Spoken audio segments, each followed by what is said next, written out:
Salam jumpa pemirsa, Anda masih bersama Lenterai TV.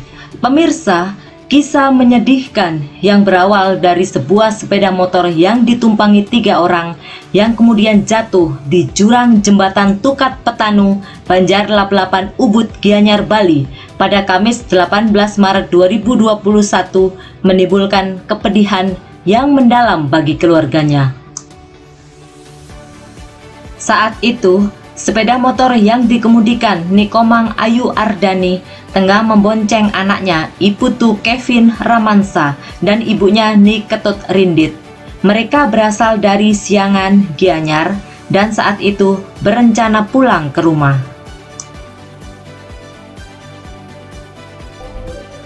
Mendadak, ketika melintas melewati jalanan menurun dan menikung tajam tanpa diterangi lampu jalan, tiba-tiba Ayu Ardani tidak menguasai laju kendaraan sehingga sepeda motor yang dikendarainya akhirnya keluar jalur jalan dan jatuh terperosok ke pinggir jurang sungai yang dikenal dengan nama Tukat Petanu.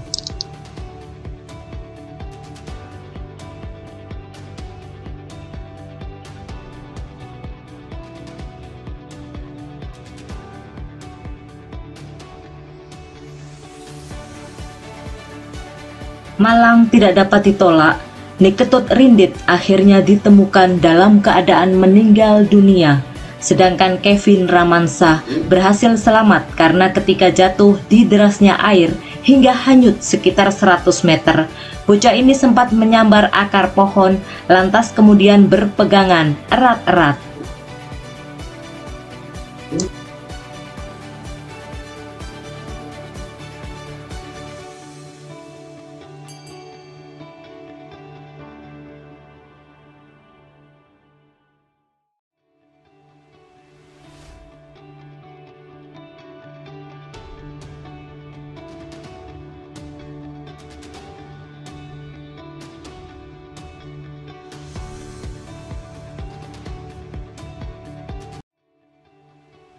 Di sisi lain, hingga kini Ayu Ardani belum juga ditemukan.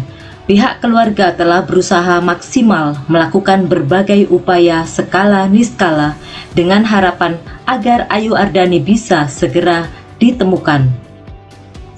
Di balik musibah ini, sejumlah warga setempat memberikan kesaksian tentang kisah magis dan kesakralan Tukat Petanu.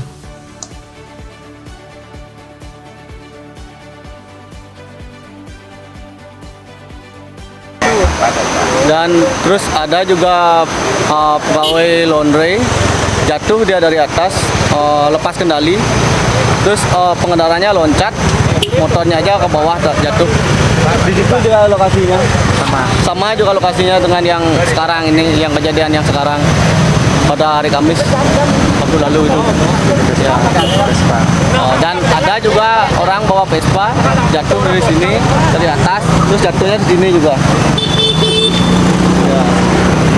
Terus nyangkut Vespanya. Itu aja sih, setahu saya itu aja. Sementara mengenai kisah magis Tukat Petanu, warga bernama Made Latra menjelaskan secara gamblang dan benderang. Yang pertama saya informasikan supaya masyarakat itu hati-hati melewati jalan sini, jembatan. Soalnya kadang-kadang setiap hari itu juga bermacam-macam kejadian. Kalau bisa yang pengendara atau mengendara sepeda motor atau mobil membunyikan klakson ya, seperti bel. Kadang-kadang orang itu kalau bisa itu mengaturkan sesajen tetap lewat. Ya, itu memberikan memudahkan Tuhan beri perlindungan. Soalnya kejadian yang di sini itu sudah banyak sekali ya. Terutama di zaman perlainan, Bidang Leon yang itu supaya hati-hati di jalan. Nah, mudah-mudahan atas dukungan didengar oleh bapak-bapak yang di atas supaya bisa memperhatikan masyarakat kami yang ada di Banjar Lap-Lapan ini.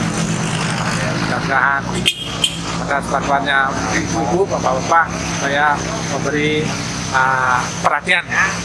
Nah, itu aja. Biasanya masalah musik itu terdengar di sekitar sini biasanya setiap rodein kejang-kejang itu supaya kadang ada juga orang yang melintas di sini itu kalau dulu saya dengar itu jangan memakai peralatan yang dimaksud dengan sapukan gitu loh. Mungkin nanti pasti dijaga sama orang-orang yang penghuni di sini. Seperti saya bukan juga saya lihat dulu pengalaman di sini di proyek ini ada orang Jawa ya. Orang Jawa bekerja, tapi tengah malam dia itu melihat bebek putih. Gitu. Bebek putih atas dari bebek itu ditangkap sama anak-anak. Habis itu maunya disembelih besoknya, dia nggak mau langsung disembelih malam harinya tuh. Waktu dipotong, waktu digorok itu sekali kalinya digorok, lalu tangannya digorok. Tangannya digorok, jadi bebeknya hilang. Akhirnya anak-anak itu orang Jawa yang tangannya putus itu langsung dilarikan ke rumah sakit, langsung meninggal. Itu kejadian-kejadian yang aneh di Bukan Petani ini. Nah, itu aja. Ya Bu, kalau hari raya ya teman-teman juga lihat kadang-kadang ular besar di sini di tengah jalan, di tengah jembatan ini. Kadang-kadang juga pas ada teman juga lihat Banten Caru ya, Banten Caru, tahu aja Banten Caru ya, bercecer di tengah jembatan atas timur sekian menit Banten itu hilang, ularnya juga hilang gitu. Itu keunikannya di sini. Supaya bagaimana anak-anak atau pengguna jalan supaya lebih hati-hati membunyikan klakson atau gimana. Pemirsa, keberadaan Tukat Petanu tidak dapat dilepaskan dari sejarah seorang Raja Sakti yang memerintah kerajaan Bedahulu, yaitu Raja Mayadenawa. Ia dikenal sebagai seorang Raja Sakti, namun sekaligus keji, tamak, dan melarang rakyatnya menyembah Tuhan. Salah satu bukti kekejian Mayadenawa ialah ia gemar menyerang daerah lain.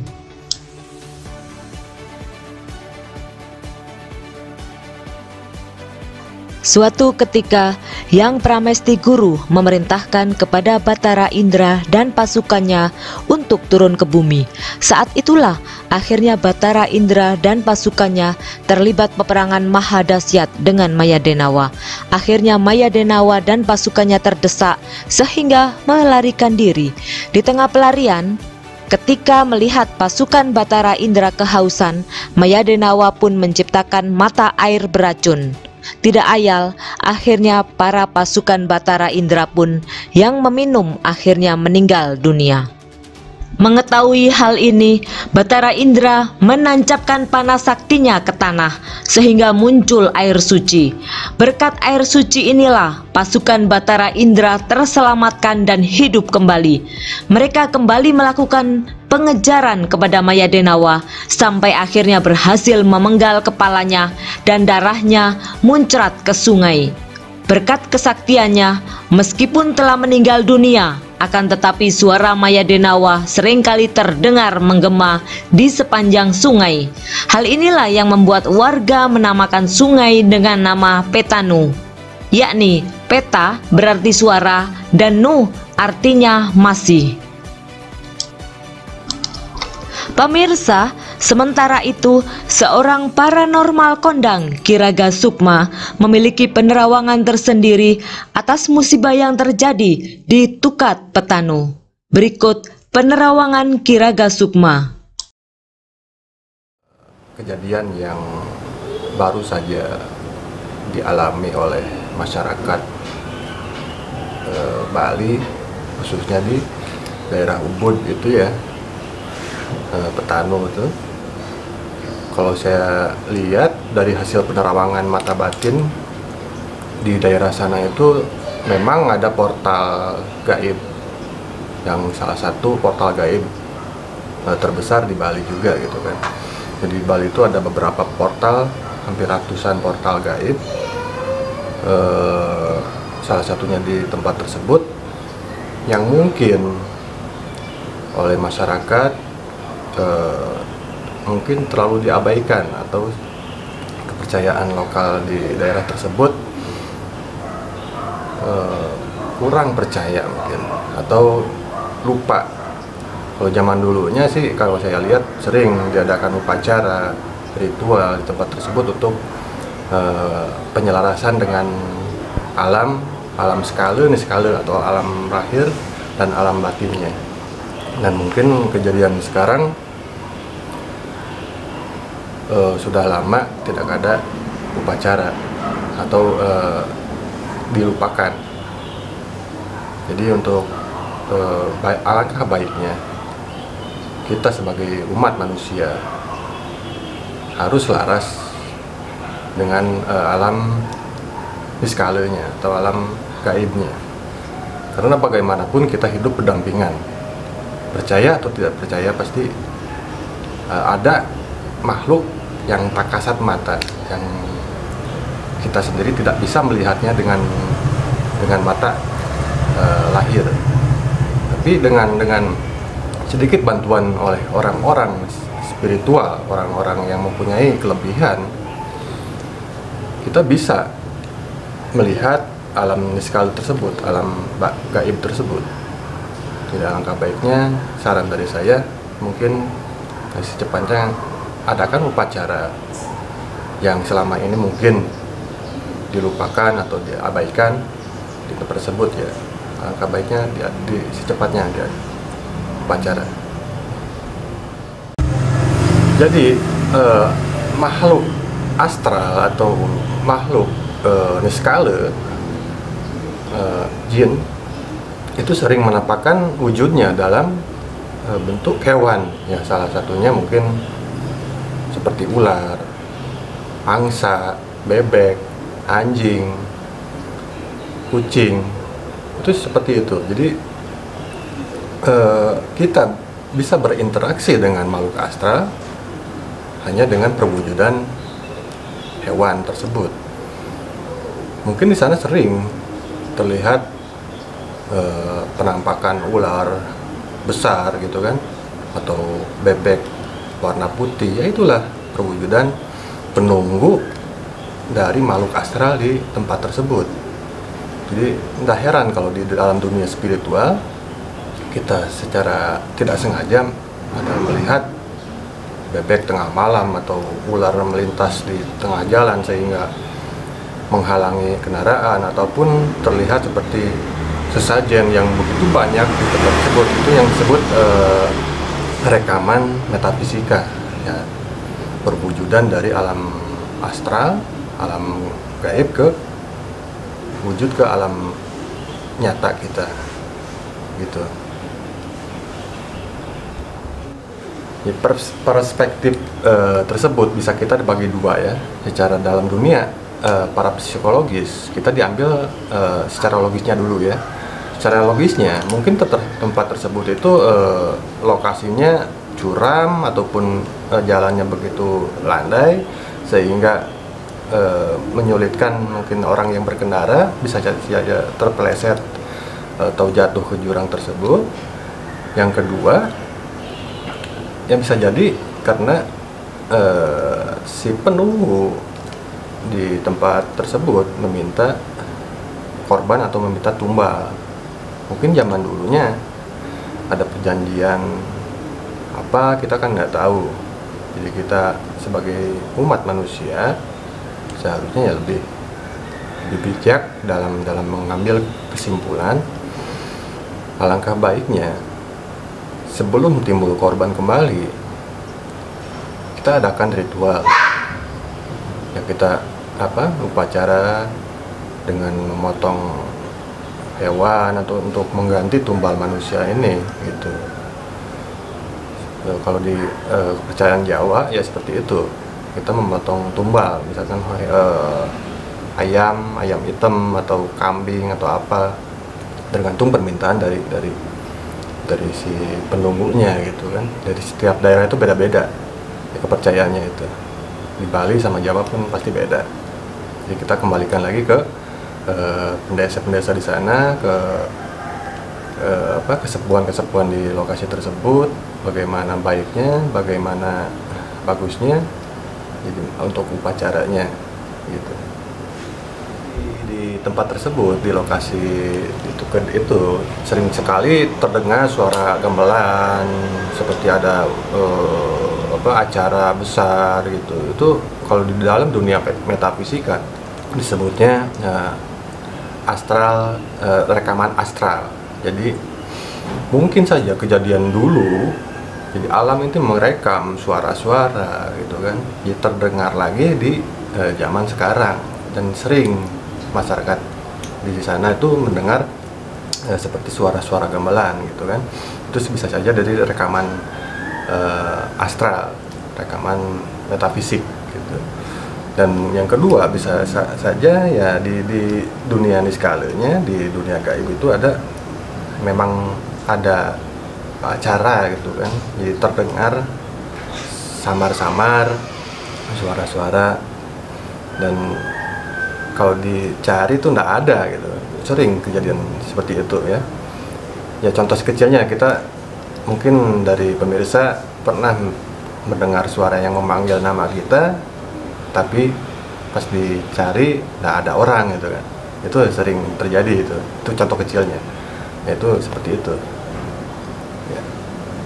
Sekarang itu ada satu korban yang belum ditemukan ya.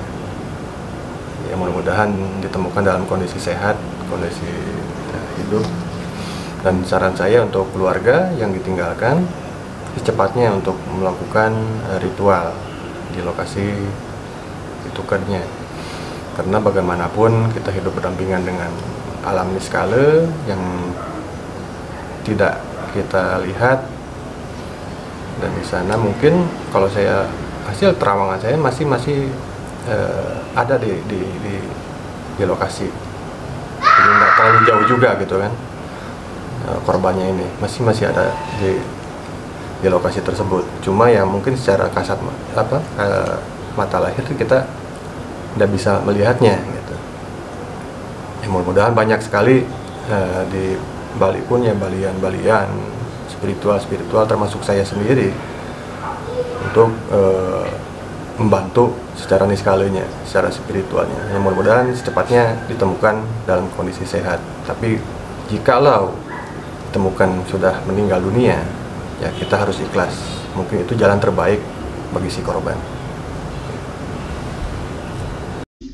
Pemirsa, demikian kisah menyedihkan tentang jatuhnya 3 orang ke jembatan Tukat Petanu, di mana ada seorang perempuan, yakni Ayu Ardani, yang hingga kini masih menghilang.